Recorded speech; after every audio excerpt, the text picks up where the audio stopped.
Yes किया try? Yes. एक minute, कौन से एक्सरसाइज पे थे हम?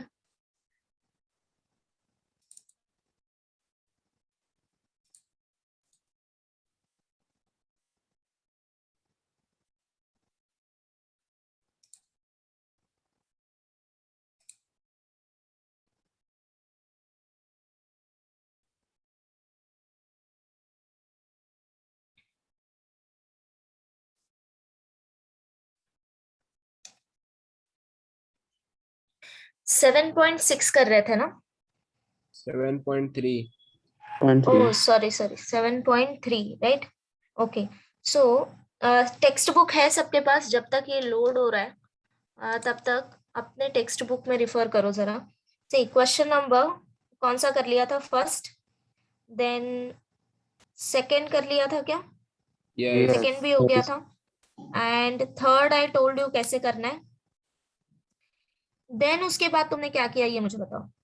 5th तक किया। यस मैम, 5th तक हो गया। तो फोर्थ और फिफ्थ कर लिया, राइट? यस। ओके, तो अभी मैं आगे से बताती हूँ कैसे करना है।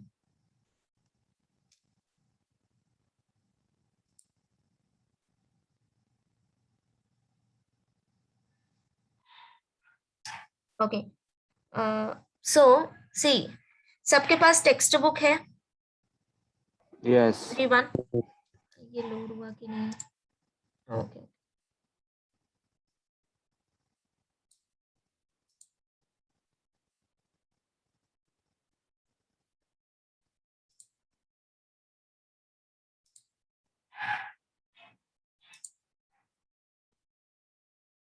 पेज नंबर बताना क्या है? 238 438 एक्सरसाइज का।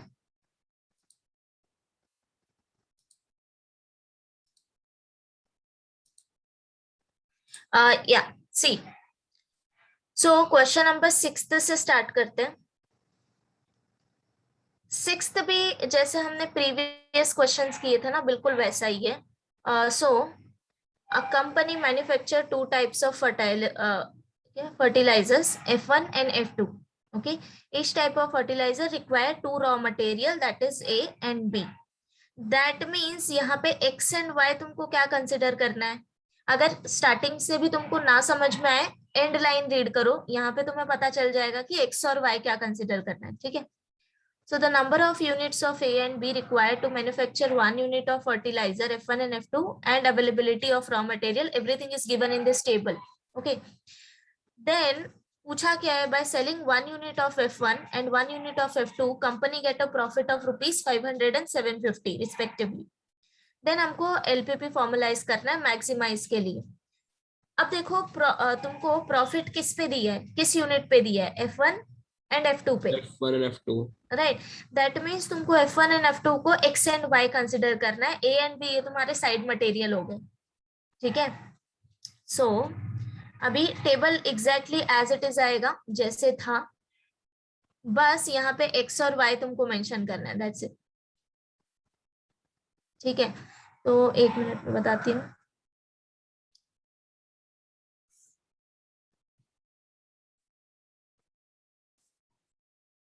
सो एज यूजुअल हमारा स्ट्रक्चर 3 पार्ट में इसको डिवाइड करना है। ठीक है, तो ये हो गया हमारा X and this is Y। F1 को हमने X ले लिया एंड F2 को Y ले लिया। ठीक है, एंड ये आ गया अवेलेबिलिटी। ऑलरेडी तुम्हें दे दिया है क्वेश्चन में कि दिस कॉलम इज अवेलेबिलिटी, तो कुछ नहीं करना है। एंड देन फर्स्ट कॉलम आएगा A and B raw material. Okay, then value क्या दिया है? 2314।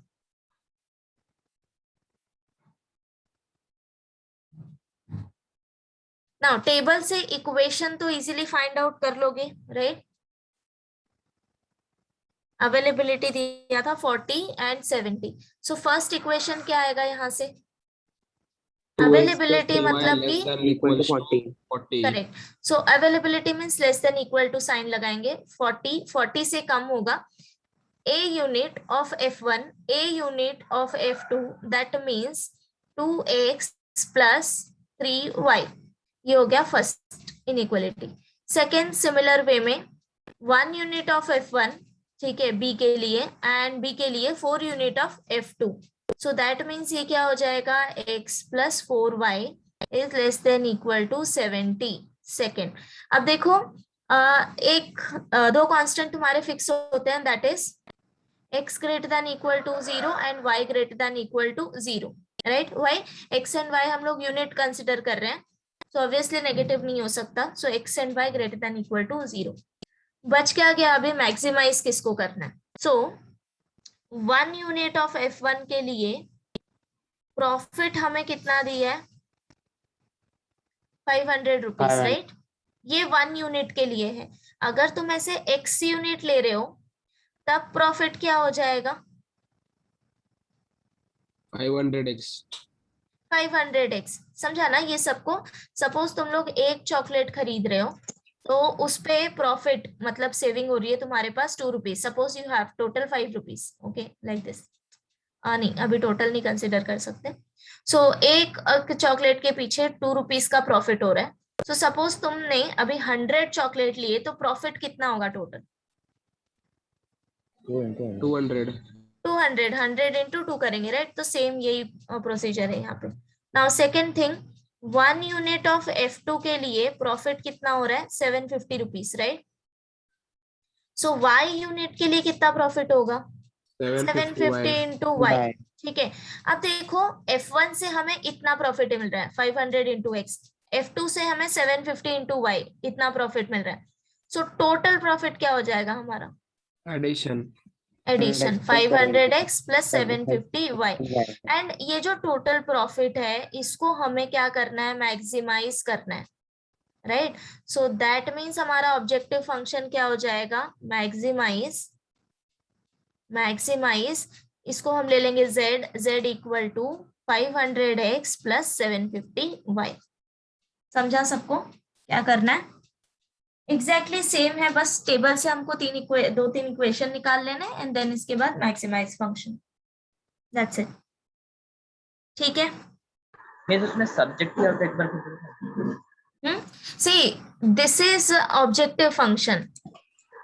स्ट्रक्चर कैसा होता है एलपीपी का, दिस लुक्स लाइक दिस. यहाँ पे आता है हमारा ऑब्जेक्टिव फंक्शन, ओके. पहले आता है ऑब्जेक्टिव फंक्शन जिसको आइदर हमें मैक्सिमाइज करना होता है या फिर मिनिमाइज करना होता है, ठीक है. सो आइदर मैक्सिमाइज और मिनिमाइज, एंड डिनोट करते हैं हम उसको z से, okay. In terms of variable आएगा, जो भी तुम्हारा डिसीजन वेरिएबल होगा. सो कभी मोस्टली हम लोग xy कंसिडर करते हैं, totally depend upon you. But कभी कभी ना क्वेश्चन में दिया होता है already, that is x1 and x2 बोल के, ठीक है. जब हम आगे सॉल्व करेंगे ऑब्जेक्टिव फंक्शन को, अभी यहाँ पे सिर्फ हम फॉर्मुलेट कर रहे हैं एलपीपी, ठीक है. नेक्स्ट एक्सरसाइज में we are going to solve LPP. So उस टाइम पे डायरेक्टली दे दिया होता है decision variable x1 x2, okay. सो ये दो तरीके हैं यूज करने के. एंड देन ऑब्जेक्टिव फंक्शन ये डिपेंड होता है कांस्टेंट पे, जिसको हम बोलते हैं this is subject to. Then यहाँ पे आता है constants in terms of decision variable. So ये टोटल स्ट्रक्चर होता है एलपीपी का. समझ गए? सो कभी कभी दिया होता है तुमको ऑलरेडी एलपीपी कंस्ट्रक्ट करके, मींस ऑब्जेक्टिव फंक्शन दिया होगा, कांस्टेंट्स दिए होंगे, and they going to ask solve that कि मैक्सिमम वैल्यू क्या आएगा, मिनिमम वैल्यू क्या आएगा, ठीक है. एंड मोस्टली नहीं भी दिया होता, वर्ड प्रॉब्लम्स होते हैं, पहले हमको फॉर्मुलेट करना पड़ता है कि क्या आएगा एलपीपी, एंड देन उसके बाद उसको सॉल्व करना होता है. So now we are learning how to formulate LPP. Solving वाला पार्ट बाद में करेंगे, ठीक है. समझा या नहीं? Yes. Yes. ओके, चलो. सो सी ये वाला तो डायरेक्टली टेबल दे दिया है, तो अभी ये क्वेश्चन मत लिखो, चलेगा? समझ गए ना तुम लोग कैसे करना है? जिसका टेबल नहीं दिया है Yes. वो हम लोग सॉल्व करेंगे अभी, ठीक है. So let's start with question number 7th भी ऐसा ही है, तो मैं डायरेक्टली अभी 8th से स्टार्ट कर रही हूँ, ठीक है. आफ्टर 8th अदरवाइज हम लोग कर लेंगे 8th और 9th करते हैं, ठीक है. ये थोड़ा सा अलग है 8th और 9th. अगर तुम लोग 7th रीड करो, take 2-3 minutes and read it. ये भी एग्जैक्टली वैसा ही है जैसे हमने प्रीवियस सम्स किए थे, मतलब क्वेश्चन रीड करके you'll get to know कि x और y किसको लेना है, और डायरेक्टली तुम लोग फॉर्म कर सकते हो टेबल। बट 8th और 9th थोड़ा सा डिफरेंट है, so take 2-3 minutes and read करो, you'll get to know कि क्या डिफरेंस है।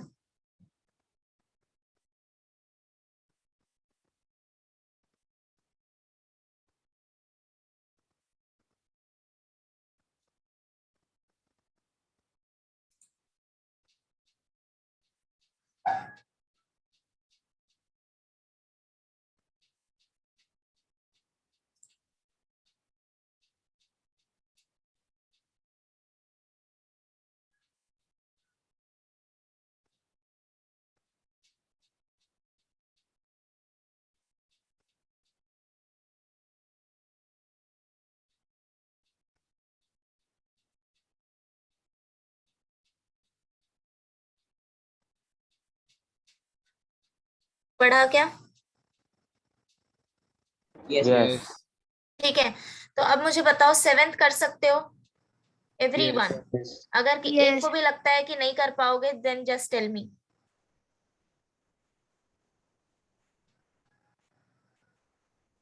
अच्छा tell me x and y क्या लोगे? Number of unit of a x लेने का और वाई बी को वाई लेने का। करेक्ट। तो अगर तुम लास्ट लाइन भी रीड करोगे तो you'll get to know कि x और y किसको लेना है। The price of food A is 4.5 and price of food B is 3.5, right. और हमको क्या करना है, requirement at a minimum cost, हमको कॉस्ट रिड्यूस करना है, राइट। ये हो गया हमारा objective function. So that means food A को x लेना है एंड फूड B को y लेना है। एंड देन साइड एलिमेंट्स हो जाएंगे तुम्हारे क्या क्या दिया है, fats, carbohydrate and protein, right. अभी यहाँ पे रिक्वायरमेंट दिया है हमको, ठीक है, तो ध्यान से। ओके, सो क्वेश्चन नंबर 8 पे आओ। सी, if John drives a car at a speed of 60 kilometer per hour, he has to spend rupees 5 per kilometer on petrol.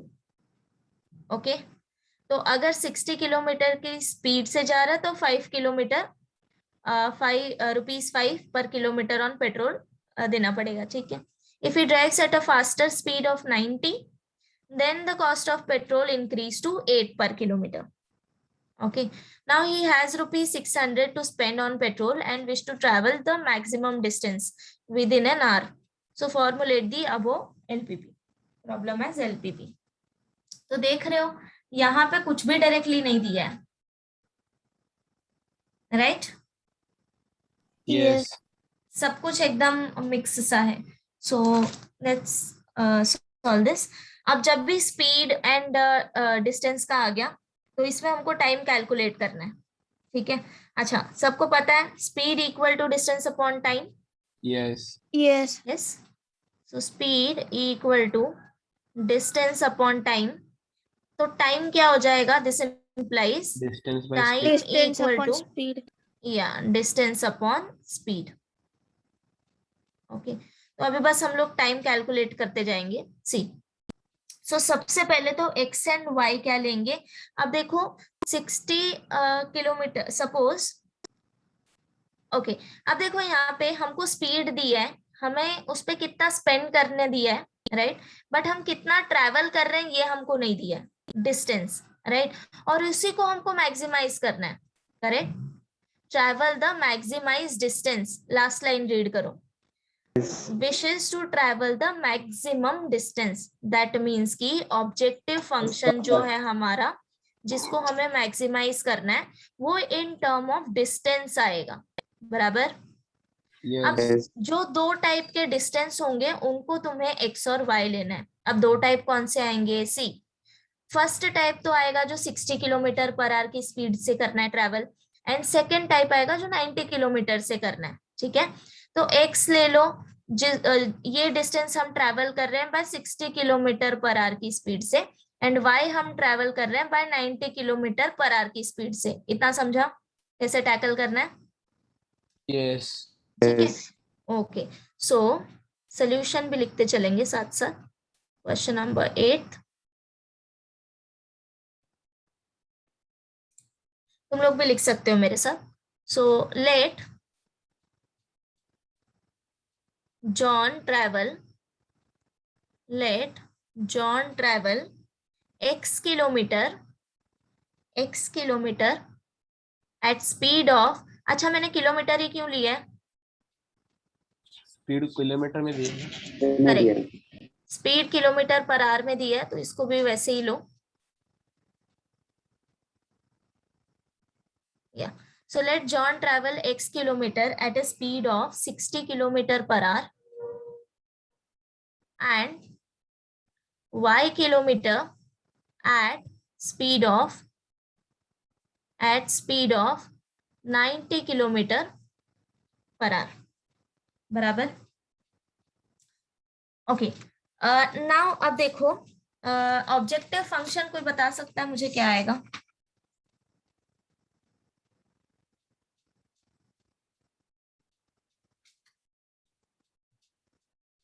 It's very easy. सी, हमने डिसाइड कहाँ से किया था? यहाँ पे आओ वापस से. Is हमको x मैक्स y by 90 greater than equals to 1? ग्रे नो, फॉरगेट अबाउट कांस्टेंट्स. सबसे पहले हम ऑब्जेक्टिव फंक्शन फाइंड आउट करेंगे अभी. ओके, उसके बाद एक एक करके कांस्टेंट पे जाएंगे. तो वापस से क्वेश्चन पे आओ एंड रीड लास्ट लाइन. क्या दिया है? Wishes to travel the maximum distance within an hour. Okay, then formulate the above problem as LPP. Now अब देखो, हमको z को मैक्सिमाइज करना है. z इज अ डिस्टेंस, ठीक है. सो x किलोमीटर हमने कंसिडर कर लिया 60 किलोमीटर पर आवर के लिए. देख रहे हो? तो ये हो गया 1 आवर के अंदर का जो डिस्टेंस है. नाउ y किलोमीटर हमने कंसिडर कर लिया फॉर 90 किलोमीटर पर आवर के लिए. सो टोटल डिस्टेंस अगर हमने कंसिडर करना है तो क्या आएगा? x plus y. yes. ठीक है. Yes. अब ये जो टोटल डिस्टेंस है इसको हमें मैक्सिमाइज करना है. So that means z is equal to x plus y and इसको हमें मैक्सिमाइज करना है. राइट? ये समझा सबको? Yes. वो x किलोमीटर क्या है? मतलब 1 आवर में 60 किलोमीटर ट्रैवल कर पाएगा. 60 किलोमीटर पर आवर ये इसकी स्पीड है, ठीक है. और x हमने डिस्टेंस ले लिया कि सपोज जो टोटल डिस्टेंस जॉन कवर कर रहा है वो हम x ले लेते हैं, जो 60 किलोमीटर पर आवर की स्पीड से ट्रैवल हो रहा है. And total y kilometre travel हो रहा है the speed of 90 kilometre per hour. समझ गए? Yes. तो अगर मैं इसको as a number line show करूं, सो सपोज ये तुम्हारा रोड है, ठीक है. सपोज इतना डिस्टेंस कवर किया है बाय 60 किलोमीटर पर आवर की स्पीड से एंड इतना डिस्टेंस कवर किया है 90 किलोमीटर पर आवर की स्पीड से. तो टोटल डिस्टेंस हमारा क्या हो जाएगा? x plus y. और यही डिस्टेंस हमें मैक्सिमाइज करना है, ठीक है. समझ गए? क्लियर? Yes. Yes. ओके. या सो अभी यहाँ पे लिखते टाइम कैसे लिखना है? डायरेक्टली. या सो देयरफॉर नेक्स्ट लाइन लिखो. Therefore total distance covered by John, therefore total distance covered by John is equal to x plus y.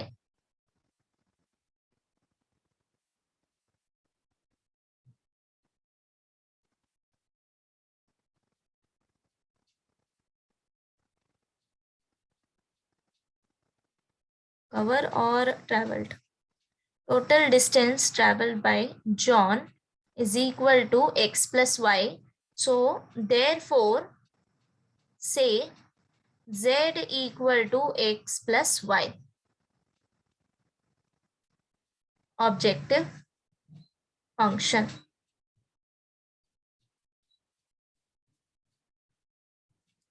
Okay. Now अब हमें क्या करना है? कांस्टेंट फाइंड करना है एक एक करके.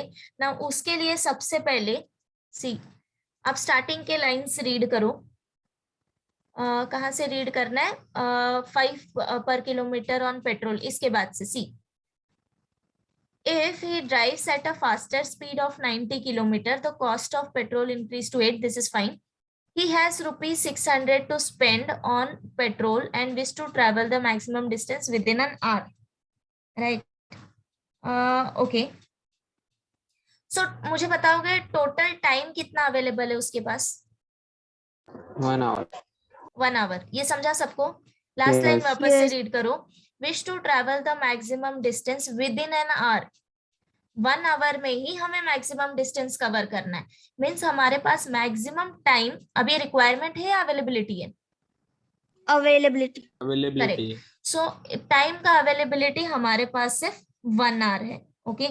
बट अब देखो अवेलेबिलिटी हमको इन टर्म्स ऑफ टाइम दिया है, मतलब कि left hand side right hand side हमारा हो गया इन टर्म्स ऑफ टाइम. तो जो राइट हैंड साइड में तुम constant in terms of variable लोगे एक्स एंड वाई, वो भी किस फॉर्म में आएगा? टाइम के फॉर्म में. बट द क्वेश्चन इज कि हमको क्वेश्चन में टाइम के फॉर्म में कुछ दिया नहीं है. राइट? हमको स्पीड पता है, हमने डिस्टेंस कंसिडर कर लिया है एक्स एंड वाई. तो हम टाइम कैलकुलेट करेंगे कैसे कि x किलोमीटर डिस्टेंस कवर करने के लिए कितना टाइम लग रहा है, y किलोमीटर डिस्टेंस कवर करने के लिए कितना टाइम लग रहा है with 60 kilometre per hour speed and 90 kilometre per hour speed. समझ गए? सो नेक्स्ट आएगा. Now since you know that time equal to distance upon Distance by speed. speed, right? Since time equal to distance upon speed, therefore time require for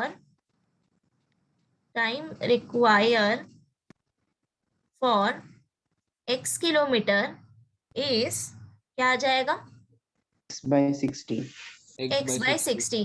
x is distance and 60 is speed and unit क्या आ जाएगा? Hour. Right? And similarly time required for y kilometer is y upon 90. Right? And total time हमारा कितना होना चाहिए? x upon 60 plus y upon 90 should be less than equal to 1. बराबर? Yes. समझा सबको ये? तो ये आ गया हमारा फर्स्ट कांस्टेंट. ठीक है everyone, this point is clear? Yes. Okay. अब देखो next thing. Now will get back to this price part. So total price कितना लग रहा है? अगर 60 किलोमीटर पर आवर की स्पीड से गए तो ₹5. बराबर? तो अब मुझे बताओ दिस इज पर किलोमीटर. दिस इज पर किलोमीटर. ओके. 1 किलोमीटर में प्राइस है ₹5. तो हमने अगर x किलोमीटर ट्रेवल किया है तो प्राइस कितना हो जाएगा? 5x. 5x. समझा? And this is for 60 kilometre पर स्पीड से. नाउ नेक्स्ट थिंग, और एक वैल्यू दिया है हमको. अगर हम 90 किलोमीटर पर स्पीड से ट्रेवल कर रहे हैं तो 1 किलोमीटर के लिए प्राइस है ₹8. और हमने कंसिडर कर लिया है टोटल y किलोमीटर 90 की स्पीड से. तो अब कॉस्ट क्या हो जाएगा? 8y. 8y. समझा सबको? नाउ अब देखो टोटल प्राइस हमको कितना दी है? 600. 60 to spend on petrol. 600. Right? इतना ही तुम्हारे पास अवेलेबल है. सो दैट मीन्स अब यहाँ से तुम लोग मुझे बता सकते हो. सो टोटल पेट्रोल का जो कॉस्ट हो गया वो कितना हो गया? x किलोमीटर के लिए हम लोग 5x स्पेंड करेंगे, y किलोमीटर के लिए हम लोग 8y स्पेंड करेंगे. सो टोटल जो हमारी जर्नी है उसमें हम लोग स्पेंड कर रहे हैं 5x plus 8y and this should be less than 600. बराबर? समझा क्या सबको? ठीक है. Yes. तो ये हो गया तुम्हारा नेक्स्ट कांस्टेंट. ये इधर लिखेंगे अभी अच्छे से. सो नेक्स्ट लाइन लिखो. Since for 60 kilometre per our John spent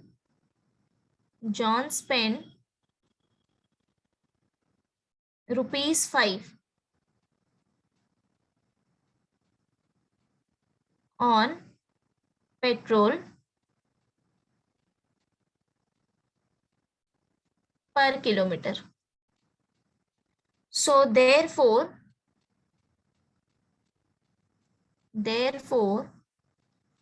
for x kilometer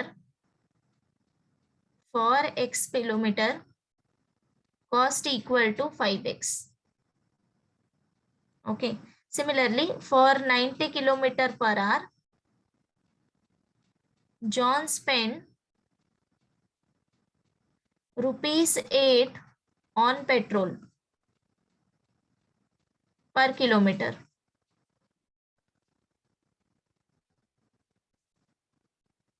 So therefore, for y kilometer, cost equal to 8y. Total cost equal to 5x plus 8y. Okay. Since available कितना है 600, right? Okay. So since John has 600 rupees to spend, so therefore 5x plus 8y less than equal to 600.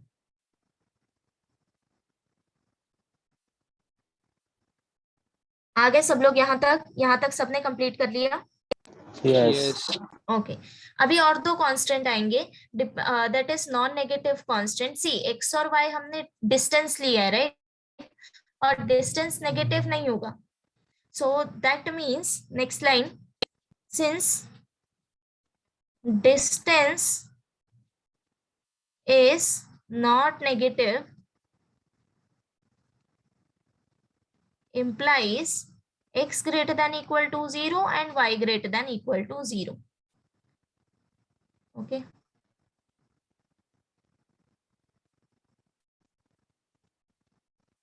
Now you have everything, just अब तुमको LPP लिखना है, ठीक है?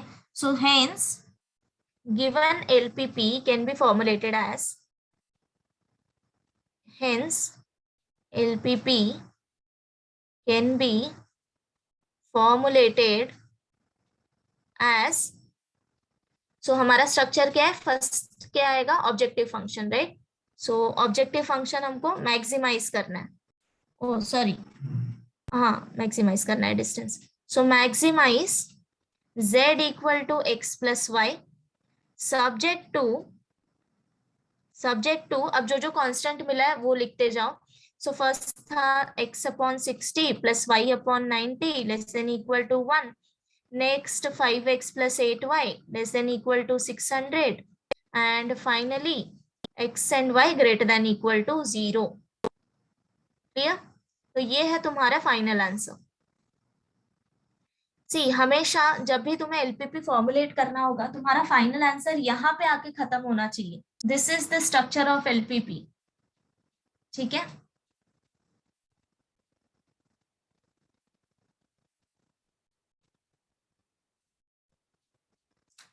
Okay कोई है जिसको नहीं समझ में आया एट एनी पॉइंट? एनीवन? अरिन आया तेरे को समझ में कैसे करना है क्या? मैम वो x by 60 y by 90 वाला वो एक बार वापस बता. ओके सी ये जो फर्स्ट कांस्टेंट है ये हमको कैसे मिला और तुमको पता कैसे चलेगा कि हमको टाइम का रिक्वायरमेंट है अभी? ठीक है, तो अब देखो ये जो स्टार्टिंग के दो लाइंस यहाँ पे दिए हैं 6 से लेके 8 पर किलोमीटर तक, यहाँ पे अभी बात हो रही है पेट्रोल के प्राइस की. ठीक है, सो प्राइस आ गया यहाँ पे कॉस्ट, तो इसको साइड में रखो. नेक्स्ट थिंग देखो, जब तुम रीड करोगे ही has ₹600 to spend on petrol but wish to travel the maximum distance within an hour. मतलब कि अब देखो सपोज अगर इसको हम नंबर लाइन पे डिनोट करें, ओके तो अब देखो इसको x ले लो, इसको y ले लो and I want to maximise this distance. अगर ये मैंने पॉइंट A ले लिया, पॉइंट B ले लिया, ओके सो टोटल हो गया मेरा length x plus y and I want to maximise this. AB का लेंथ जितना बड़ा होगा उतना चलेगा, बट कंडीशन क्या दिया है? Within 1 hour. समझ गए? ओके तो अभी देखो हम लोग ने कंसिडर किया कि ये जो x डिस्टेंस है ये कवर किया गया है 60 किलोमीटर पर आवर की स्पीड से. जो y है ये कवर किया गया है 90 किलोमीटर पर आवर की स्पीड से, and I want to maximise this length, but कितने टाइम में? 1 आवर में ही हमको मैक्सिमाइज करना है। तो अब तुमको क्या फाइंड आउट करना है कि x kilometre with the speed of 60 kilometre per our cover करने के लिए कितना टाइम लगा। ओके, ये मुझे फाइंड आउट करना है। y kilometre 90 kilometre per our की स्पीड से ट्रेवल करने में कितना टाइम लगा, और ये दोनों टाइम को ऐड करने के बाद ये लेस देन इक्वल टू 1 आना चाहिए। समझा तुमको? बिकॉज ए बी का लेंथ हमको मैक्सिमाइज चाहिए, बट 1 आवर के इसमें इंटरवल में ही, उससे ज्यादा नहीं होना चाहिए। सो दैट मीन्स x का टाइम और y का टाइम ऐड करके लेस देन इक्वल टू 1 आना चाहिए। तो क्वेश्चन में हमको टाइम नहीं दिया है, बट अगर हमें डिस्टेंस और स्पीड पता है तो हम टाइम फाइंड आउट कर सकते हैं, right? This is my distance and this is speed, so you can easily calculate कि क्या टाइम रिक्वायर होगा। यहाँ पे हमें डिस्टेंस पता है, स्पीड पता है, तो तुम लोग टाइम कैलकुलेट कर सकते हो, राइट? सो वही किया है। So to cover x kilometre time कितना लगा? x upon 60। To cover y kilometre time लगा y upon 90, but total time हमारा लेस देन इक्वल टू 1 होना चाहिए। यस अभी समझा? यस ओके,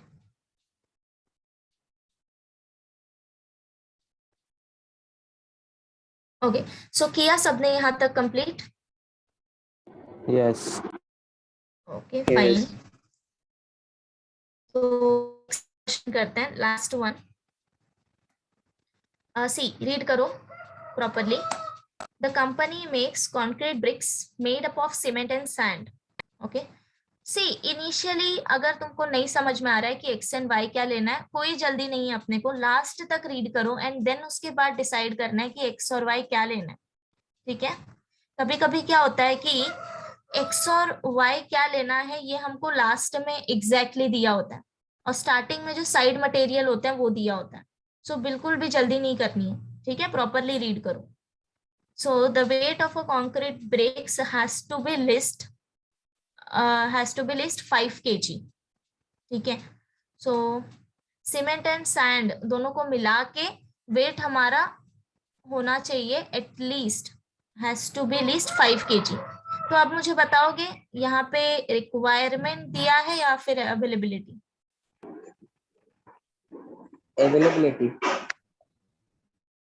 रिक्वायरमेंट दी है, प्रॉपरली रिक्वायरमेंट है। रिक्वायरमेंट दी है। सी दे आर आस्किंग कि हमको 5 kg चाहिए at least, right? So that means this is your requirement. Now अगर तुमको रिक्वायरमेंट एंड अवेलेबिलिटी नहीं समझ में आता तो एटलीस्ट और एटमोस्ट से समझो। ठीक है? Okay, next. So cement cost ₹20 per kg and sand cost ₹6 per kg। Strength consideration, ये क्या हो गया? Stated that a concrete brick should contain minimum 4 kg of cement and not more than 2 kg of sand. This is little bit different. Form the LPP for the cost to be minimum. Okay. सबसे पहले तो decide करो कि objective function minimum होना चाहिए या maximum होना चाहिए? मिनिमम होना चाहिए, राइट? उसके बाद क्या मिनिमम बोला है वो देखो, किसको मिनिमम करना है? कॉस्ट को, राइट? अब कॉस्ट कब मिनिमम होगा, किस पे डिपेंड करेगा? किस दो वेरिएबल पे डिपेंड करेगा? सैंड और cement, x and y. Sand और सीमेंट, समझा सबको? तो किसको Yes. एक्स और वाई कंसिडर करोगे? सीमेंट और सैंड। सीमेंट और सैंड को, करेक्ट? एंड देन उसके बाद सी, सीमेंट के लिए कॉस्ट क्या दिया है हमको per kg? Second line 20। And then sand के लिए कॉस्ट क्या दिया है? 6, राइट? तो अगर तुमने x ले लिया सीमेंट के लिए, y ले लिया सैंड के लिए, तो टोटल कॉस्ट फॉर सीमेंट क्या हो जाएगा? 20x एंड सैंड के लिए 6y। सो बाकी जब तुम टोटल करोगे तो आएगा 20x + 6y। इसको तुमको मिनिमम करना है। इतना समझा सबको? ओके, तो अभी लिखते हैं पहले एंड देन आगे क्या करते हैं। एक साथ रीड करेंगे तो नहीं समझ आएगा। So start writing.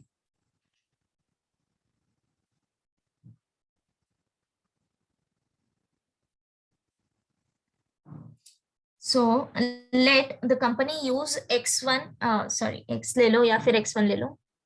let company use x kg of cement, x kg of cement and y kg of sand. ठीक है, since cost of cement per kg is equal to rupees 20, right? So therefore cost of cement for x kg is equal to 20x, rupees 20x. Okay, next, since cost of sand per kg is equal to, कितना दिया था हमको, 6 per kg, right? So rupees 6. So therefore cost of sand for y kg is equal to rupees 6y. Okay, and therefore total cost is equal to 20x, rupees 20x plus 6y. Say z equal to 20x plus 6y. ये हो गया equation number 1. That is your objective function. Okay. अब आगे. Okay. Now first line आगे देखो. The company produces this. Okay. The weight of a concrete bricks has to be least 5 kg. अब मुझे बताओगे, सी वेट क्या हो गया, टोटल हमने ये कंसिडर किया है x kg for cement, y kg for sand, but दोनों को मिला के हमारे पास कितना वैल्यू होना चाहिए, एटलीस्ट 5. तो यहाँ पे लेस देन इक्वल टू आएगा, greater than equal to, greater than equal to.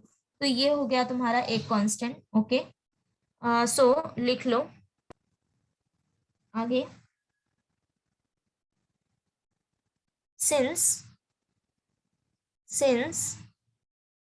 weight of concrete, the weight of concrete brick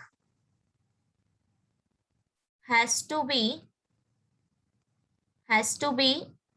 5 kg, so therefore x plus y greater than equal to 5. ये हो गया second. ठीक है, now यहां तक होने के बाद अब देखो, this is little bit different, अब तक हमने किया नहीं है.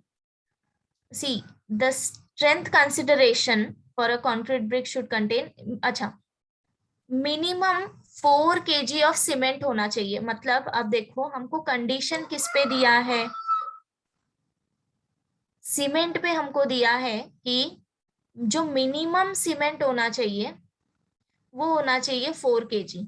अब देखो इसको हम मैथमेटिकल फॉर्म में कन्वर्ट करेंगे. सीमेंट के लिए हमने नोटेशन लिया है x, राइट? x हमारा 4 kg होना चाहिए मिनिमम. अभी मिनिमम के लिए ग्रेटर देन साइन आएगा या less than equal to? Greater than equal.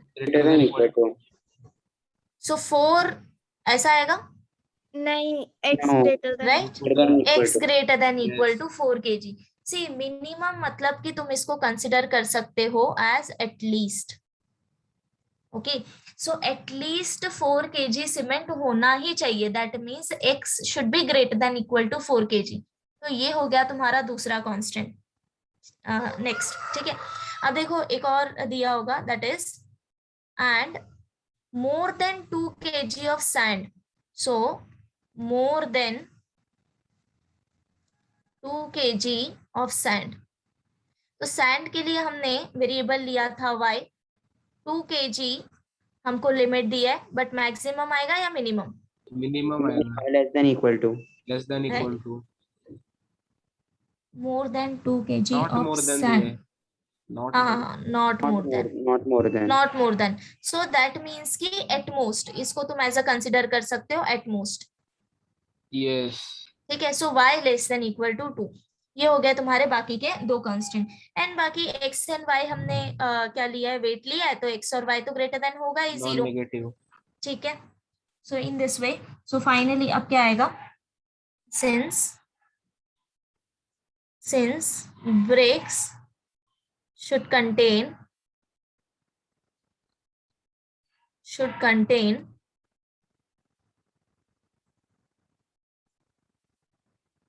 minimum 4 kg of cement. So this implies x greater than equal to 4. Okay. And next, since bricks should not contain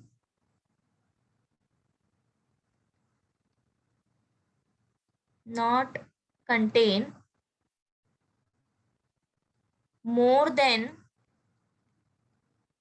2 kg of sand. So that means y less than equal to 2. Third and fourth. Okay. Since weight cannot be negative, x and y greater than equal to 0. Since weight cannot be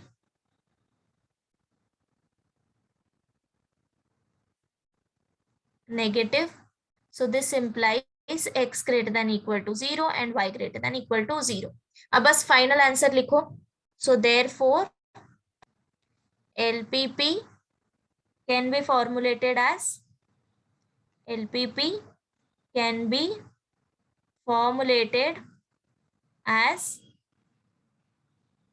क्या करना है, maximise, minimise. So minimise z equal to, so जो भी z था, and then उसके बाद constants.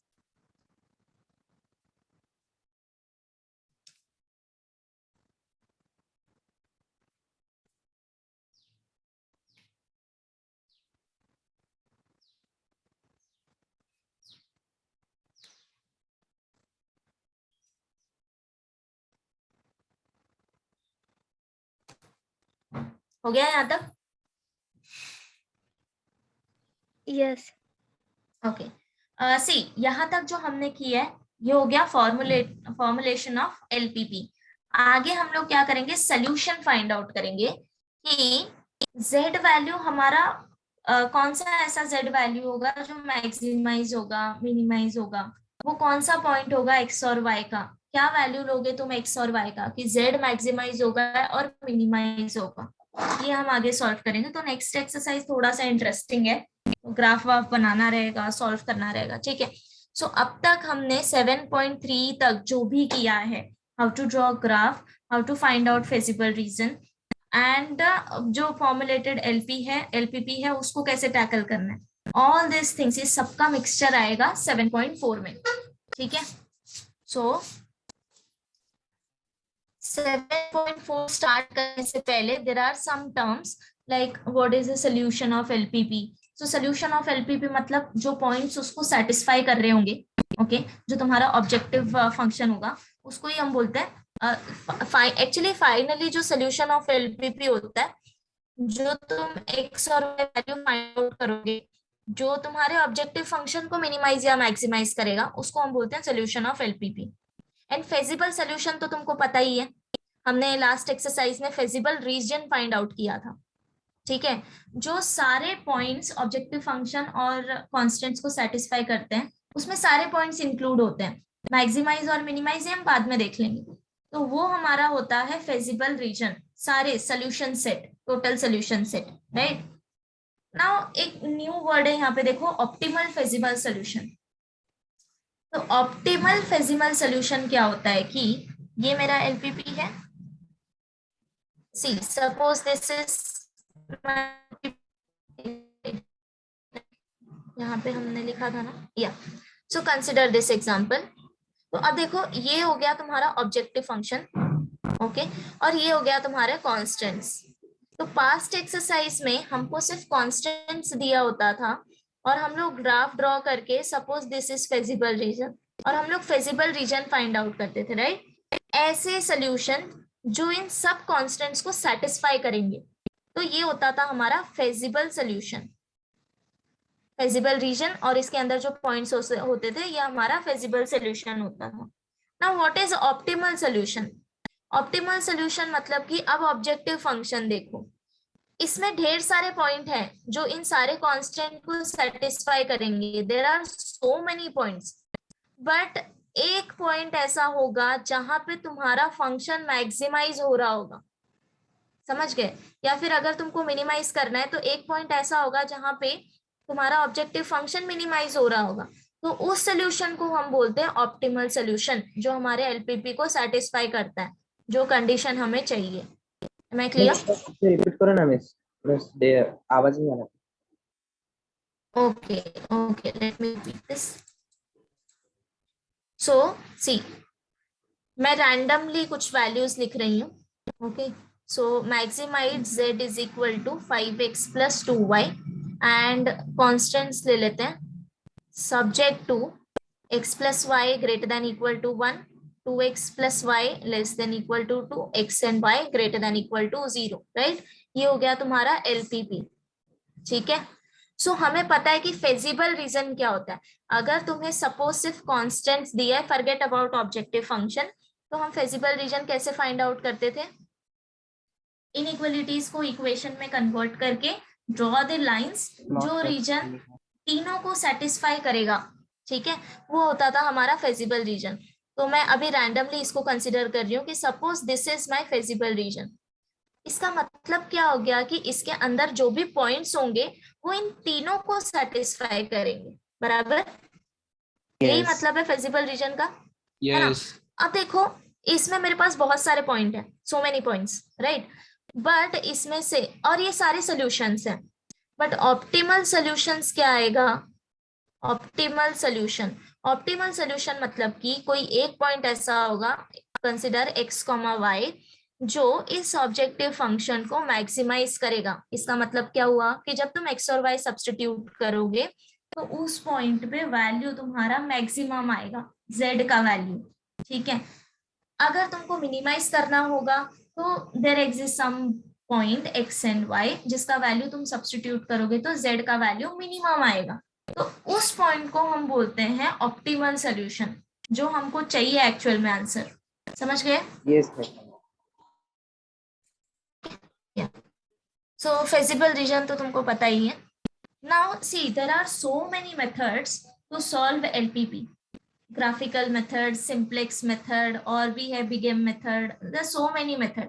Actually ये जो पूरा LPP कॉन्सेप्ट है ये एक डिफरेंट मैथ्स ही है, which is known as operation research, जो वर्क करता है on this transportation problem, cost, price, profit, all those things, okay. ये टोटली तुम्हारा एक मैथ्स का कोर्स ही होता है, ऑपरेशन रिसर्च का। सो बट तुम्हें यहाँ पे अभी सिर्फ ग्राफिकल मेथड है तुम्हारे पोर्शन में, इन्होंने मेंशन करने के लिए सिंप्लेक्स मेथड दिया है, बट हम पढ़ेंगे सिर्फ ग्राफिकल मेथड, कि बाय ग्राफिकल मेथड हम एलपीपी को कैसे सॉल्व कर सकते हैं। समझ गए? Okay, so I am not going into this theorems, ये तुम लोग रीड कर लेना, इसका यूज नहीं है अभी यहाँ पे। नाउ डायरेक्टली अभी जाते हैं कि सॉल्व कैसे करना है।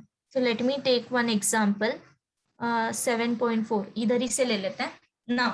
अब देखो आई टोल्ड यू ना, सम टाइम तुमको दिया रहेगा टोटल एलपीपी फॉर्मुलेट करके, और सम टाइम तुम्हें फॉर्मुलेट करना होगा एंड देन सॉल्व करना होगा, ठीक है। बट 7.4 में तुमको सब फॉर्मुलेट करके दे दिया है, तो कुछ करने की जरूरत नहीं है। हम लोग सिर्फ क्या करेंगे, फेजिबल रीजन फाइंड आउट करेंगे and then I will tell you कि कैसे करना है आगे, ठीक है। तो सबको फेजिबल रीजन तक तो आता ही है, राइट? Yes. कि ग्राफ Yes. कैसे ड्रॉ करना है, फेजिबल सॉल्यूशन कैसे फाइंड आउट करना है। So let me take this question number first ले लेते हैं। ये चैप्टर कोई ऑप्शन में नहीं छोड़ना, आराम से सॉल्व हो जाएगा। अगर LPP दे दिया होगा then it's well and good, अगर नहीं दिया होगा तब तुमको थोड़ा ध्यान से करना पड़ेगा, अदरवाइज तो फिर बहुत इजी है कैसे सॉल्व करना है. सी maximise z equal to 11x plus 8y. Okay. Next, subject to x less than equal to 4, y less than equal to 6. Subject to x less than equal to 4, y less than equal to 6, and then x plus y less than equal to 6. And x and y greater than equal to 0, right? अब देखो अगर तुमको x का limit और y का limit separately दे दिया then तो ये एकदम ही सही हो गया, क्योंकि x equal to 4 and y equal to 6 जब ड्रॉ करना होगा then line parallel to x axis, line parallel to y axis, right? अब बस हमको यहाँ पे एक ही क्वेश्चन सॉल्व करना है, that is x plus y equal to 6, बराबर. तो सबसे पहले क्या करेंगे हम लोग, टेबल ड्रॉ करेंगे, ठीक है. सो फेजिबल रीजन फाइंड आउट करने के लिए आई टोल्ड यू ऑलरेडी कि टेबल कैसे ड्रॉ करना है. तो फर्स्ट कॉलम आएगा इनइक्वलिटी के लिए. ओके तो क्या क्या दिया है, फर्स्ट दिया है हमको x दैट इज लेस और ग्रेटर दिया है less, so x less than equal to 4, y less than equal to 6 and x plus y less than equal to 6. तो इक्वेशन क्या आ जाएगा, x equal to 4, y equal to 6 and x plus y equal to 6, बराबर. Next column क्या था, points, point का, correct. So point के लिए, इसके लिए पॉइंट फाइंड आउट करने की जरूरत नहीं है. x equal to 4 ये क्या आएगा, parallel to y axis, correct. So this is parallel to y axis. y equal to 6 this is parallel to x axis. x axis. बस हमें यहाँ पे पॉइंट फाइंड आउट करना है to draw this line. So it's very easy. Consider point A, consider point B. एक बार x equal to 0 रखो, एक बार y इक्वल टू 0 रखो. सो x इक्वल टू 0 के लिए y वैल्यू आएगा 6, y इक्वल टू 0 के लिए x वैल्यू आएगा 6. तो 2 पॉइंट मिल गए. ओके नाउ नेक्स्ट थिंग आएगा ओरिजिन साइड और नॉन ओरिजिन साइड. तो नेक्स्ट कॉलम साइड्स, या सो फर्स्ट वन क्या आएगा, origin side, origin side. So origin side और नॉन ओरिजिन साइड पता करने के लिए आई रिपीट क्या करना है, put x equal to 0, put y equal to 0. अगर सब्स्टिट्यूट करने के बाद जो कंडीशन आएगा वो ट्रू है दैट मीन्स ओरिजिन साइड आएगा, अगर गलत आ रहा है that means non origin side. So 0 is always less than equal to 4, तो ये हो गया हमारा ओरिजिन साइड. y या तो 0 लेस देन इक्वल टू 6 ये भी आएगा ओरिजिन, एंड लास्ट वन भी आएगा ओरिजिन साइड. तो सब कुछ ओरिजिन साइड आना है हमको, ठीक है. अब बस ग्राफ ड्रॉ करना है. सो क्विकली ग्राफ ड्रॉ करो जरा.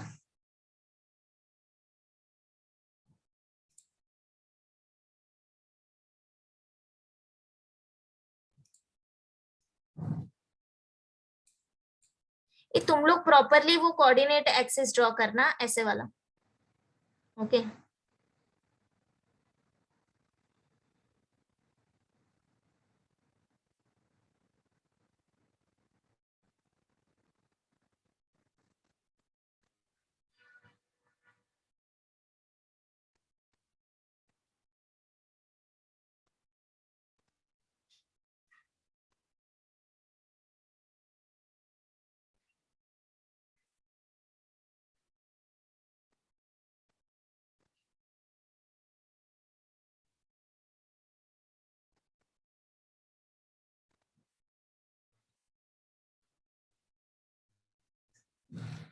डन. डन. तो पहले हमको दिया था x इक्वल टू 4,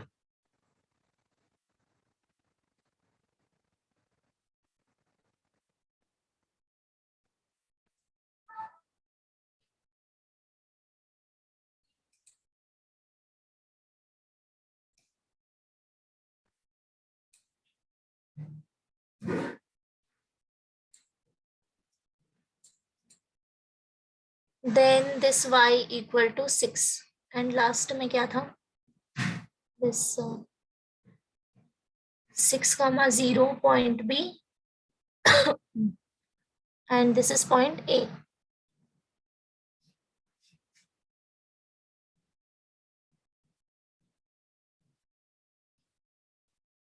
मिला क्या सबको? ऐसा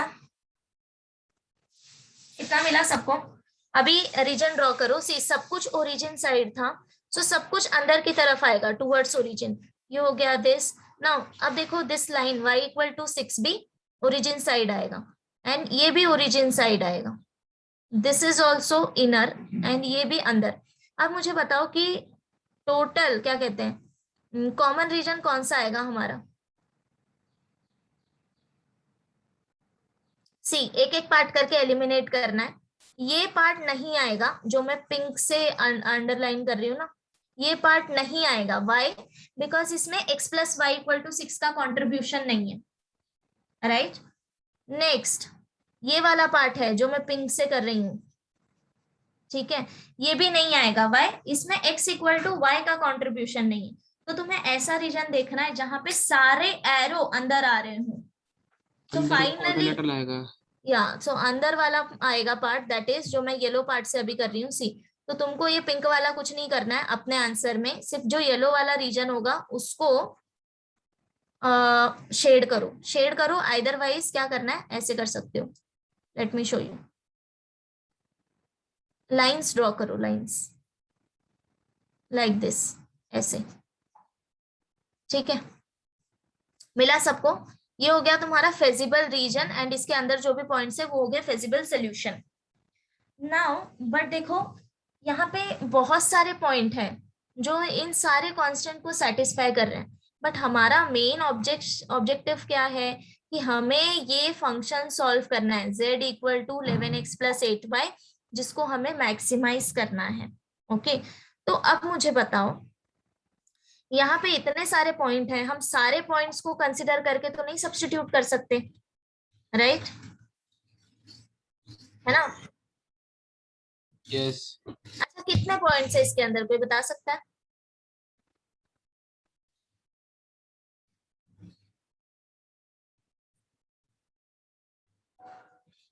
काउंट कर सकते हो?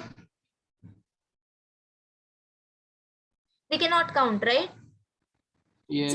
ये रीजन में तुम अगर मैंने बोला कि x और y पेयर बनाना है तो कोई भी पॉइंट लेके बना सकते हो, right? So there are infinitely many points. अब हम सबका वैल्यू तो नहीं चेक करेंगे, so there is a method. तो ग्राफिकल मेथड में हम फाइंड आउट करेंगे जो फेजिबल सोल्यूशन होता है उसके कॉर्नर पॉइंट्स। लास्ट टाइम भी मैंने बताया था कि कॉर्नर पॉइंट्स कैसे फाइंड आउट करना है। तो जो तुम्हारा फेजिबल रीजन है सी, अभी इसको मार्क करते हैं, ये तुम्हारा बॉर्डर है, राइट?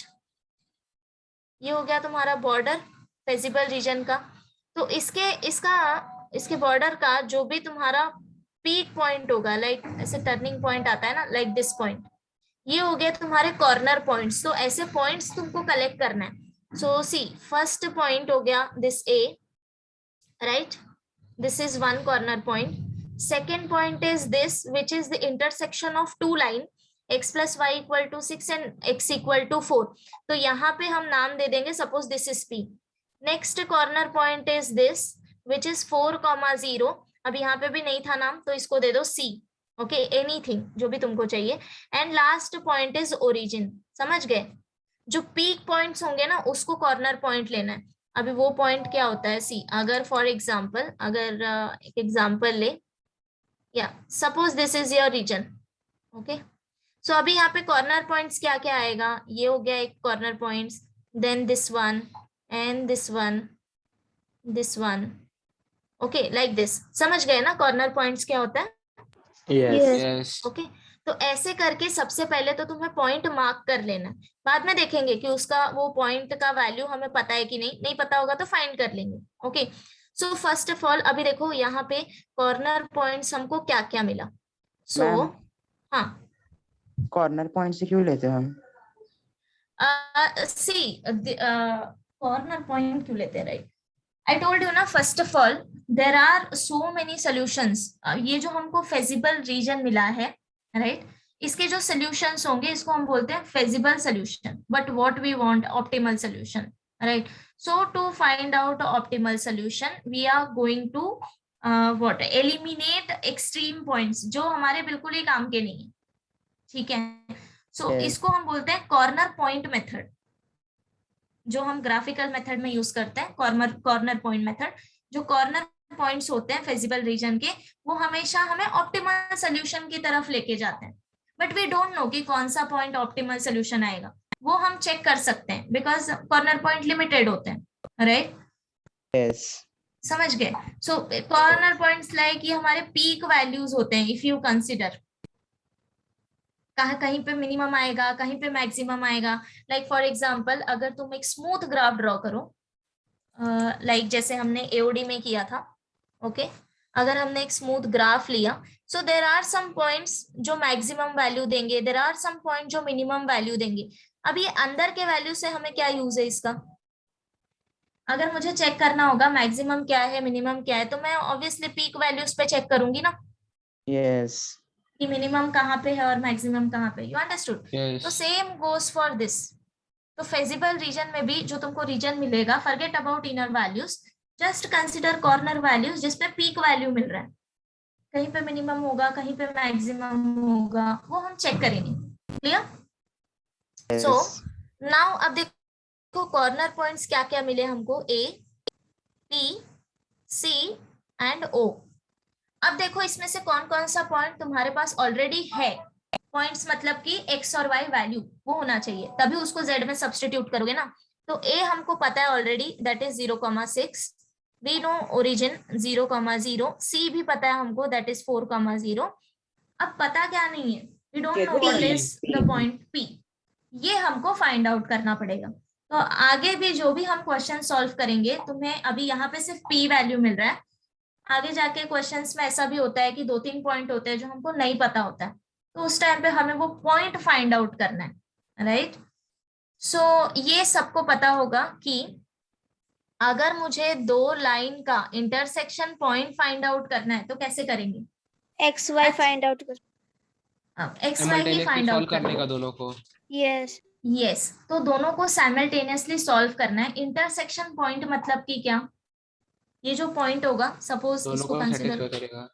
करेक्ट. सो इंटरसेक्शन पॉइंट दोनों को सेटिस्फाई करता है, राइट? तो तुमको साइमल्टेनियसली दोनों इक्वेशन सॉल्व करना है एंड देन एक्स और वाई का वैल्यू फाइंड आउट करना है. सपोज कभी कभी ऐसा भी होता है कि जो फर्स्ट इक्वेशन, सपोज इसका इक्वेशन है एक्स इक्वल टू, ये ग्राफ तो ओके लाइक दिस ले लेते हैं, ओके तो ये लाइन हो गया हमारा x इक्वल टू 2 एंड ये वाला कुछ होगा x प्लस वाई समथिंग. तो देखो अभी first one x equal to 2 ये बिल्कुल इजी वे में दे दिया है. तो क्या करना है, एक का वैल्यू दूसरे में सब्स्टिट्यूट करो, इससे भी आंसर आता है. ठीक है? So these are the two forms, either simultaneously solve करो या फिर एक का वैल्यू दूसरे में सब्स्टिट्यूट करके आंसर फाइंड आउट करो. तो अभी इन दिस केस, हमारे वाले केस में जो हमारा पॉइंट P है वो किस दो लाइन का इंटरसेक्शन पॉइंट है, पहले वो देखना है तुमको. कौन सा दो लाइन इंटरसेक्ट होके पॉइंट P बना रहे हैं? x equal to 4 and x plus y equal to 6, right? इन दोनों का इंटरसेक्शन पॉइंट. तो यहाँ पे साइमल्टेनियसली सॉल्व करने की जरूरत नहीं है, directly x equal to 4 satisfy करेगा x plus y equal to 6 को, राइट? Yes. तो x इक्वल टू 4 सब्स्टिट्यूट करो. तो लिखेंगे कैसे? सबसे पहले तो नाम पॉइंट्स का नेम देने के बाद, नेमिंग करने के बाद, इसके बाद जो फाइंड आउट करना है, so to find point P. ठीक है? So since point P is intersection point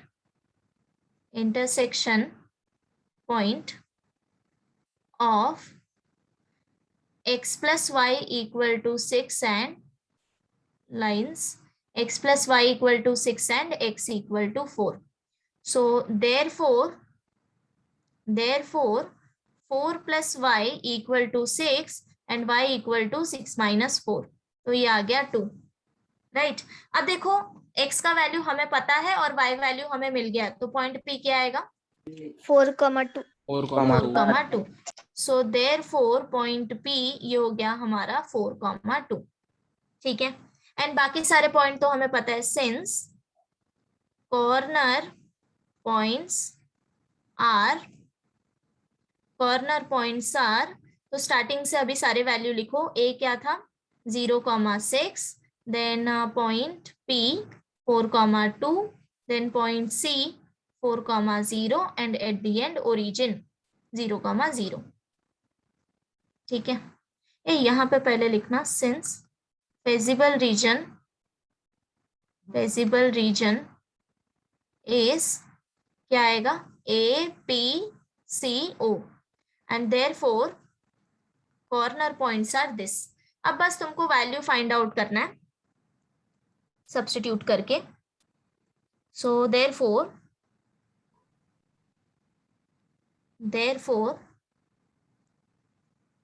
values of objective function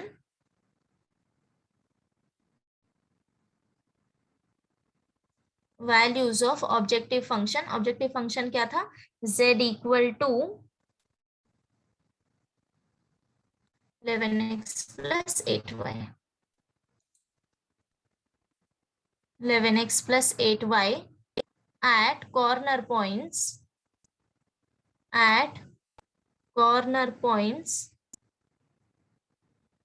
ये क्या लिखा है मैंने इधर, कॉर्नर पॉइंट्स या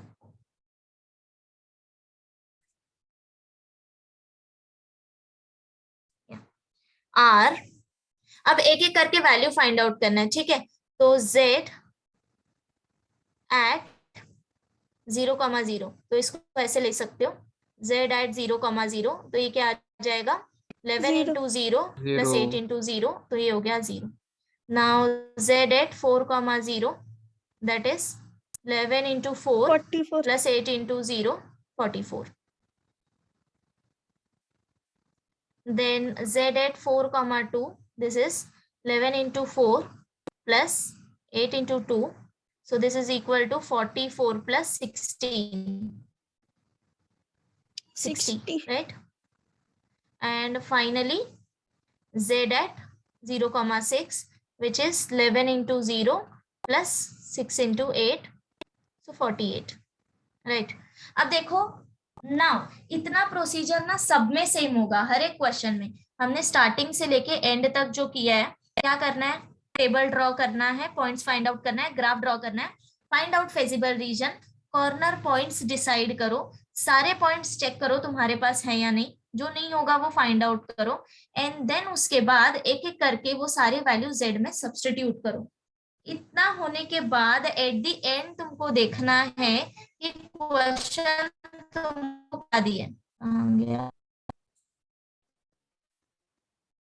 सो क्वेश्चन क्या दिया, मैक्सिमम दिया होगा, तो तुमने जो सारे points find out value find out किया है उसमें देखो सबसे मैक्सिमम वाला वैल्यू कौन सा है। इफ क्वेश्चन में पूछा है मिनिमाइज, देन चेक करो जो तुमने वैल्यूज फाइंड आउट किया उसमें मिनिमम वैल्यू कौन सा है। ओके, तो अगर मैं दोनों केस यहाँ पे कंसिडर कर लूं तो मुझे बताओ z मैक्सिमाइज कब होगा 4,2 सो 4,2 हो गया तुम्हारा सोल्यूशन। ठीक है, अगर मुझे मिनिमाइज पूछा होता तो सोल्यूशन 0 Origin 0। 0. समझ गए सब लोग? Yes. Yes. So therefore z has maximum value 60 at point P 4,2। समझ गए? This is the common procedure. अब ये जो पूरा 7.4 है एक्सरसाइज, ये बिल्कुल ऐसे ही सॉल्व करना है। सबको प्रोसीजर क्लियर हो गया, क्या क्या करना है एवरीवन? Yes. ठीक है, तो अब तुम लोग एक क्वेश्चन सॉल्व करो तो कैसे कि समझ आएगा कि पॉइंट्स कैसे फाइंड आउट करना है, क्या करना है। ठीक है, so let me tell you. ये लिख लिया है क्या सबने? बाकी है किसी का? नो राइट, ओके, एक मिनट मैं बताती हूँ कौन सा करो।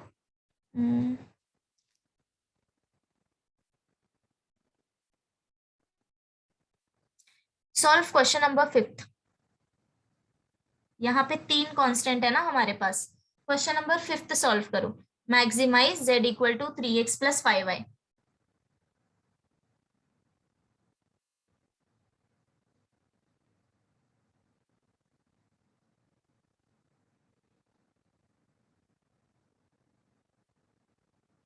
And one more thing note करो, कभी कभी ऐसा होगा कि ये सपोज ये जो पॉइंट मिल रहा है ना तुम्हें क्वाड्रिलेटरल पे, तुमको देख के पता चलेगा कि यस ये पॉइंट हमारा यही होने वाला है, बट स्टिल उस केस में भी तुम्हें इंटरसेक्शन फाइंड आउट करके ही चेक करना है, बिकॉज तुम ग्राफ पेपर पे ड्रॉ नहीं कर रहे, तो कभी कभी इंट्यूशन गलत हो सकता है, समझ गए? कभी कभी आंसर पॉइंट में भी आता है, सो दैट्स वाई हमेशा अगर पॉइंट कोऑर्डिनेटरल पे है तो वो पॉइंट तुम्हें फाइंड आउट करना है साइमल्टेनियसली इक्वेशन सॉल्व करके। अगर एक्सिस पे है तब तो फिर इजीली मिल जाएगा, ठीक है?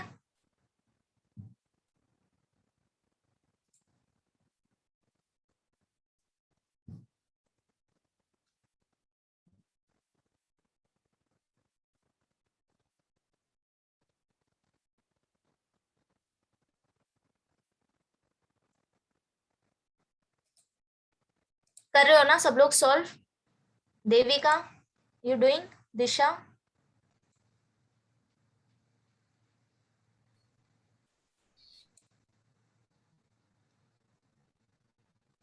Yes. Jennifer?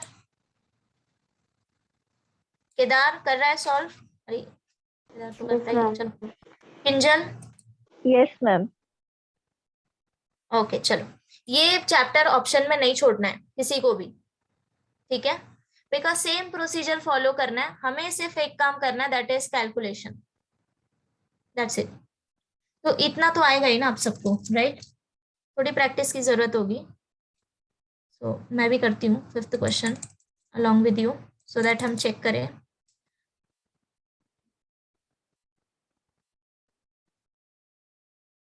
But try to solve by your own, okay? यहाँ नहीं देखना, जब कभी तुमको डाउट आए देन यू कैन रिफर।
अच्छा मुझे पॉइंट बताना तुम लोग ने क्या लिया? 0,6 8,4 0,6 8,4, okay, and point C? 7,0 6,3 7,0 6,3, okay, then 0,9 9,0, 6,3 3,6 oh okay, हाँ ये भी चलेगा।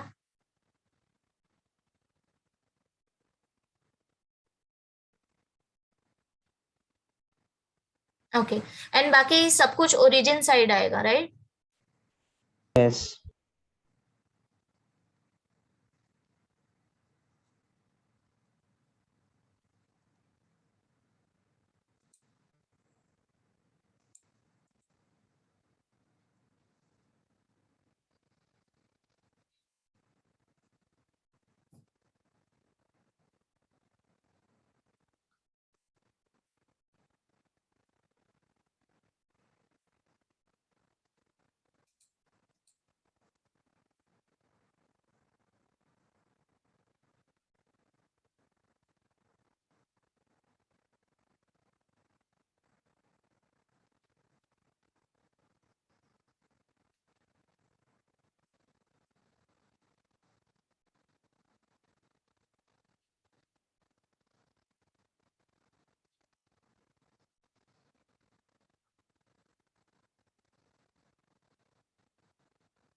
ओके, सी हियर,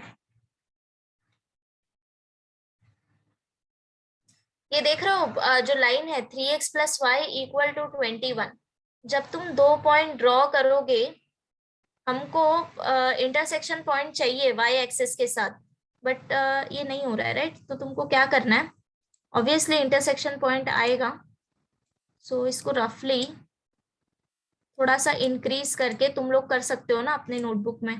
तो Yes, miss. हाँ, तो एक रफली ऐसे लाइन ड्रॉ करो।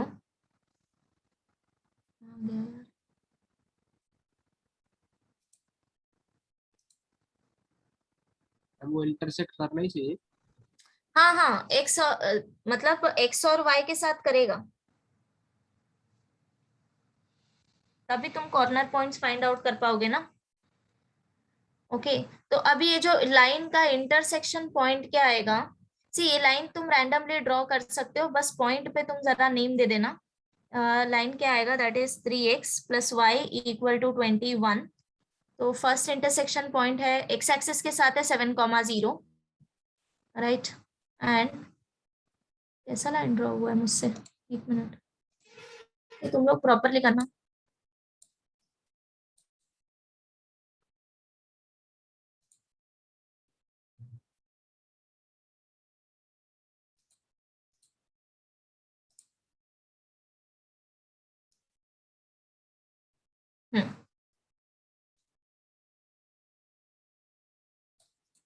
ओके, एंड ये जो y एक्सिस का पॉइंट कैसे निकालोगे तुम, तो put x equal to 0 in this equation, तो पॉइंट क्या मिल जाएगा तुमको, तो 0,21, राइट? ये हो गया तुम्हारा intersection with y axis. Next line 6,3, 3,6।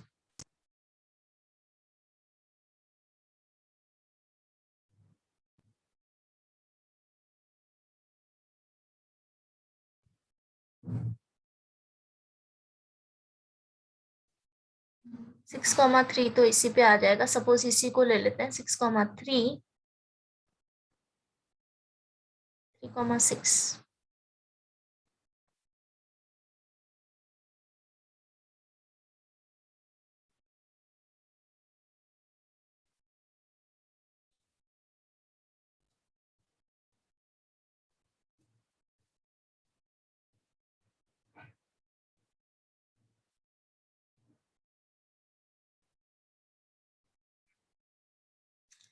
Okay, एक मिनट, इन पॉइंट्स के साथ ना जरा गड़बड़ हो रही है ड्रॉ करने में, लेट मी टेक सम। इसके बाद लेक्चर है क्या तुम्हारा? No. No. So let me continue for 5 to 10 minutes so that ये ग्राफ हमारा हो जाएगा। सी अब एक्चुअली सी प्रॉब्लम क्या आ रहा है कि प्रॉपरली ड्रॉ नहीं हो रहा है इन पॉइंट्स के साथ, राइट? है ना, 21 बहुत ऊपर चला जा रहा है, तो इसकी वजह से ना लाइन नहीं ड्रॉ हो रहा है प्रॉपरली, और प्रॉपरली लाइंस नहीं ड्रॉ होंगे तो रीजन फाइंड आउट करने में डिफिकल्टी होगी, डिसाइड करने में कि कॉर्नर पॉइंट्स कौन से हैं, अगर प्रॉपरली इंटरसेक्शन पॉइंट्स नहीं मिले तो। So that's why pay attention there. तो 6,3 के जगह पे पॉइंट डी को कंसिडर करो as 0,21 only, 0,21। Okay, and here also you take 0,9 and 9,0, तब ये प्रॉपरली हो जाएगा।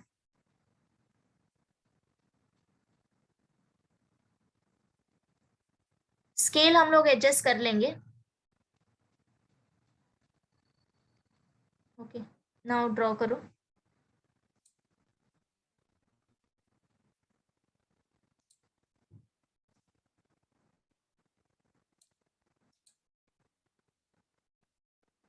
So first point is 0,6 and 8,4.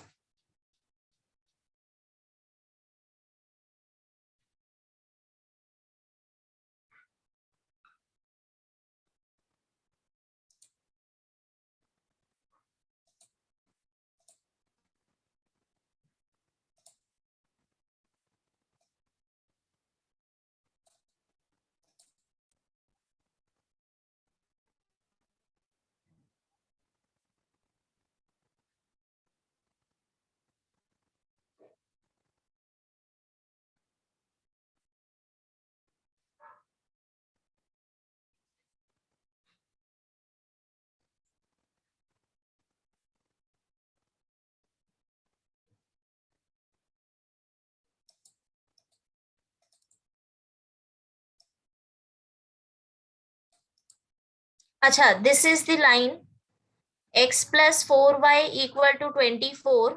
इसका x एक्सिस के साथ इंटरसेक्शन पॉइंट क्या आएगा, कोई बता सकता है? हम रिपीट करो। x plus 4y equal to 24, x axis के साथ पॉइंट क्या आएगा, इंटरसेक्शन पॉइंट? ये वाला पॉइंट क्या आएगा? ये तो हमने 8,4 लेके सॉल्व किया है ना। Suppose 8,4 is somewhere here, this is your point 8,4। इसी को तुमने ज्वाइन किया होगा, राइट? बट इंटरसेक्शन पॉइंट क्या 24 आएगा? आएगा ना, 24 आएगा। Correct. So this is 24,0, right? ये हो गया line x plus 4y equal to 24। Next is 7,0 and 0,21। So 0,21 somewhere around up आएगा एंड 7,0, अभी 8 मैंने वहां ले लिया तो 7 ऑलमोस्ट इधर आएगा। सो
मैम क्या? मतलब टेल मी। ये जो लाइन से ना वो एक्स और वाई एक्सिस के इधर इंटरसेक्ट नहीं किया तभी भी चलेगा, क्योंकि वो एक्स प्लस 4y को 24 का ही सिर्फ वो वाई एक्सिस के साथ कॉर्नर पॉइंट बन रहा है, बाकी सब एक दूसरे के साथ इंटरसेक्ट कर रहे हैं, और जो एक्स एक्सिस सी, का ओरिजिन है। हाँ सी, वो तुमको तब पता चलेगा ना जब ओरिजिन साइड तुम लोग ड्रॉ कर लोगे और रीजन फाइंड आउट कर लोगे। इनिशियली नहीं पता ना यस। कौन सा पॉइंट ऊपर आएगा कौन सा नीचे। अब जैसे कि सी, ये तो मेरा लाइन है, last line x plus y equal to 9, ये बाकी दो लाइन के मिडल में आया है दोनों पॉइंट, बराबर? यस। जो फर्स्ट लाइन है वो एकदम एक्सट्रीम पे चला गया है एक्स एक्सिस पे 24,0, राइट? तो समझ गए ना कौन सा लाइन तुम्हारा फेजिबल रीजन में इंक्लूड होने वाला है, ये तुमको नहीं पता, इसीलिए हमको पॉइंट चाहिए होता है। ठीक है, तो नाउ अब देखो मैंने यहाँ पे ड्रॉ कर लिया है, सबको ऐसा ही मिला है क्या कुछ? यस। चेक करो जरा। ठीक है, अगर तुम लोग प्रॉपरली स्केल लेके ड्रॉ करोगे तो फिर आएगा तुमको बिल्कुल ऐसा ही रीजन। एंड देन उसके बाद सब कुछ ओरिजिन साइड है, तो देखो सी, अब देखो ये तीनों लाइन अंदर की तरफ आ रहा है एंड बाकी एक्स एंड वाई हमारा ग्रेटर देन 0 है, मतलब कि फेजिबल रीजन तुमको ये मिला होगा। येलो से मैं शेड कर रही हूँ, देखो मिला सबको ये, Yes. एवरीवन, है ना? अब इसके कॉर्नर पॉइंट्स देखो क्या क्या आएंगे, कुछ पॉइंट्स हमें पता है कुछ हमें नहीं पता है। So point A we know, इस पॉइंट को दे दो point P, then this point take it as point Q, and 7,0 ये हमारा क्या था, point C. So this we know, and origin भी हमें पता है। सो कॉर्नर पॉइंट से ए दैट इज 0,6, पी हमें नहीं पता, क्यू भी नहीं पता, सी इज 7,0 एंड ओ इज 0,0। तो अभी पी क्यू तुम्हें फाइंड आउट करना है, ठीक है? सो टू फाइंड ये तुम प्रॉपरली लिखना, हाँ मैं अभी बस तुम्हें बता देती हूँ कैसे करना है।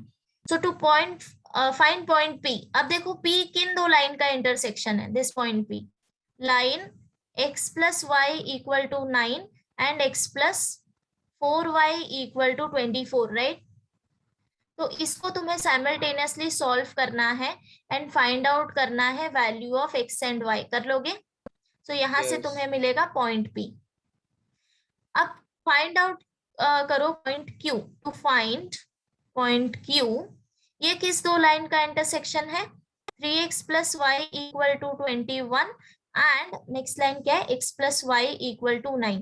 ये तो और इजीली सॉल्व हो जाएगा, राइट? तो यहाँ से फाइंड आउट करो x कॉमा y।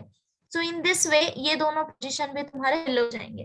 देन इसके बाद लिखना है फेजिबल रीजन कौन सा है, कॉर्नर पॉइंट्स क्या है, and then z value find out करो फॉर ईच कॉर्नर पॉइंट्स। ठीक है, सेम प्रोसीजर जैसे हमने लास्ट सम में किया था। So take 2 minutes and just try करो एंड देन हम स्टॉप करेंगे।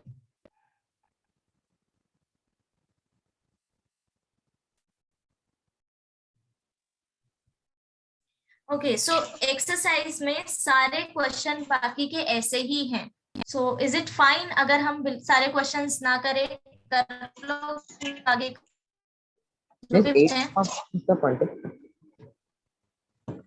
हाँ या शुभम क्या पूछ रहा है? 6,3 आएगा ना, 8, कहाँ पे कौन सा पॉइंट? Q.6,3 आएगा। अच्छा कर लिया फाइंड? यस 6,3 आ रहा है और P 4,5। अच्छा 4,5 4,5। तो इन सारे पॉइंट पे अभी तुमको z वैल्यू फाइंड आउट करना है। और पूछा क्या है? मैक्सिमम पूछा होगा तो मैक्सिमम वैल्यू लेना, मिनिमम पूछा होगा तो मिनिमम लेना। मैक्सिमम पूछा है तो जो मैक्सिमम वैल्यू आएगा वो कंसीडर करना। ठीक है, तो अगर निकाला होगा तो मुझे बता दो। 0,0 पे तो 0 आएगा, z 0,6 पे क्या आएगा? 4,5 पे आ रहा है, 37 आ रहा है मैक्सिमम। 37 आ रहा है, यस मैक्सिमम है।